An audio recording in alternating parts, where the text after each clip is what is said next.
What's up, YouTubers? This is your boy Big Metroid Fan 12 coming to you with another video game review. And this time I'm reviewing a game called Predator. And this game is released on different consoles like the Atari ST, the ZX Spectrum, and the Amiga. But most gamers who had the NES back in the day remember the NES version of Predator, which was released by, was made by rather. Activision, and it pretty much based off of the movie Predator with Arnold Schwarzenegger, and it also has the same plot to where a special ops team went to Central America to rescue some hostages, but after they were done with the mission, they were getting picked off one by one by a creature from outer space that was pretty much was hunting for sport. You know what I'm saying? And this particular special special ops team was led by Alan Dutch Schaefer, who was a like a army major and stuff like that, and ended up being the lone survivor from this special ops team. You know, to pretty much to fight off the predator and stuff. It, I would say, when the game like starts, it's like somewhat faithful, you know what I'm saying, to what happened. It tells you in text about what happened with the special ops team with the mission to rescue the hostages. Then it tells you that they would get picked off one by one.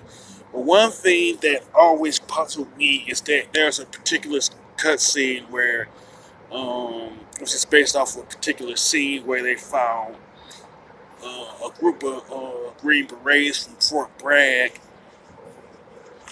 you know what I'm saying, died, that was dead and skinned alive.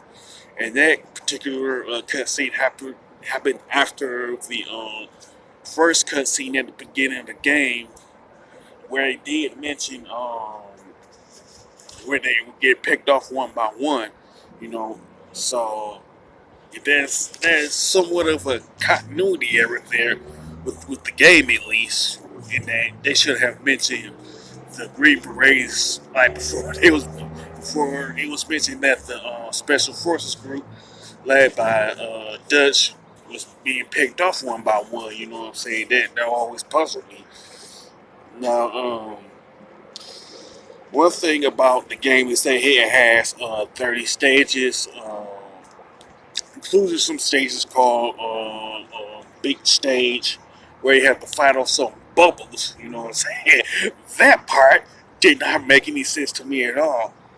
Why would just be fighting off some bubbles? You know, that was another thing that puzzled me about about the NES version, at least. And if these things are in the other versions of Predator, whether it's the Amiga version or the Atari ST version, let me know. You know what I'm saying, in the comment section.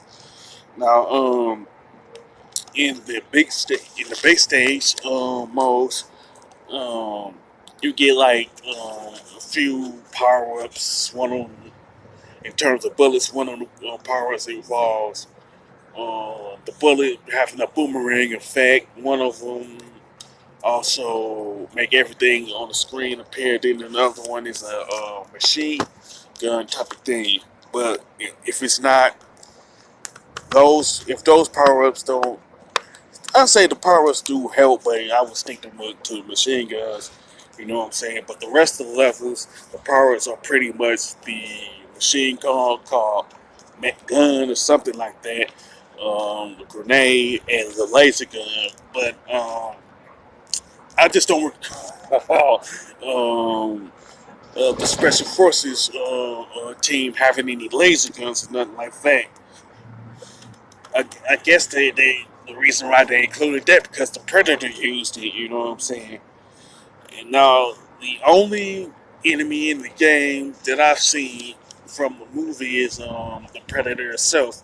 They do have some scorpions in there because of the fact that in the movie Mac shanked the scorpion that was on Dylan's shoulder or something, and then there's a couple of enemy soldiers that's pretty much cookie cutter enemies.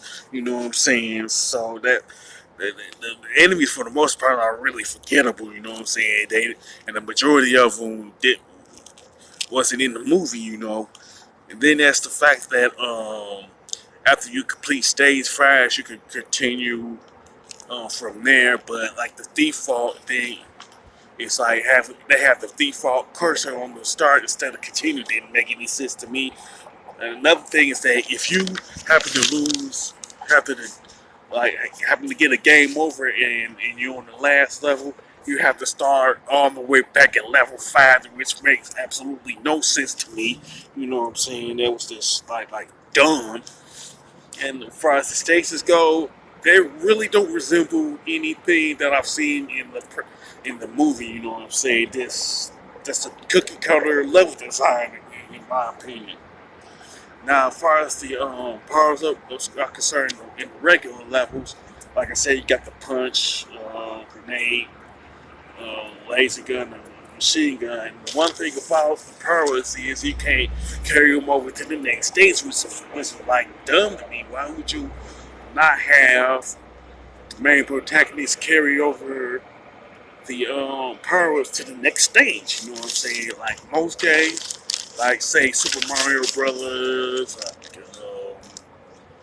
Mega Man, whatever, they pretty much carry over the power ups over to the next stage. You know what I'm saying? Another thing is that if you happen to be using punch, you can't punch while ducking. Another thing that was like dumb to me. Why can't you?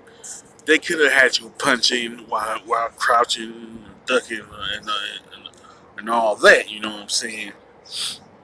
Now, the another thing about like facing a predator in this game, at least you can't hurt it unless you're using the laser gun. You know what I'm saying? Now, in the movie, there's a scene where Mac, when he saw the predator after the plane was killed, he pretty Mac pretty much injured it by using the M60 on it. You know what I'm saying? Before he ran out of ammo with the M60, and prior to him picking up the minigun and using it. You know what I'm saying? So bullets from different guns like an M16 or M60 can hurt the predator. So that was a stupid design, I guess, design choice, or no, straight up dumb programming choice, in my opinion. You know what I'm saying? As far as the grenade is concerned, the only time that it would be effective if you can stick it to like an explodable wall, but other than that, it's pretty much useless in my opinion. And another thing is that this game has a self-destruct button. If you pause it, if you hit A or B, you go to like self-destruct and stuff. The only time it's really useful if you happen to get stuck because of faulty design or a glitch or something like that. So far as the graphics and level design, it's pretty mediocre at best with some subpar color palettes, but at the same time, they haven't aged well. You know. And another thing about the controls and gameplay, for the most part, they're forgettable. You know what I'm saying? And the grenades, for the most part, they can be more of a liability based on the design of some of the stages that's in it. You know what I'm saying? As far as the soundtrack, it's okay. It didn't need to belong to in this game based on the Predator movie. You know what I'm saying? It should have been something more heavy, like similar to what's in the soundtrack of the Predator movie. You know what I'm saying? This game, regardless if you talk about the Amiga version or the NES version, it was a poorly executed game with the lack of enemies that came from the movie. You know what I'm saying? And the only way I would recommend this game to anybody if they were interested in doing a walkthrough of Predator, whether it's the NES version or the Amiga version. Now, as far as the game itself, I'll say stick to other games, whether you're talking about Super Mario, Mega Man, Castlevania, or Contra, or something like that. I'll say, for the most part, avoid this game unless you're interested in doing a walkthrough of it. As far as the score, I definitely give this a 5 out of 10. due to the fact that it's poorly executed. You know, if you played the Predator game, whether it's the NES version, the Amiga version, you can mention in the comment section. If there's any other flaws that I missed about this game, you can also mention it in the comment section. If you like this video, don't hesitate to click the thumbs up button and don't forget to subscribe. This is your boy Big Metroid Fan 12 signing off.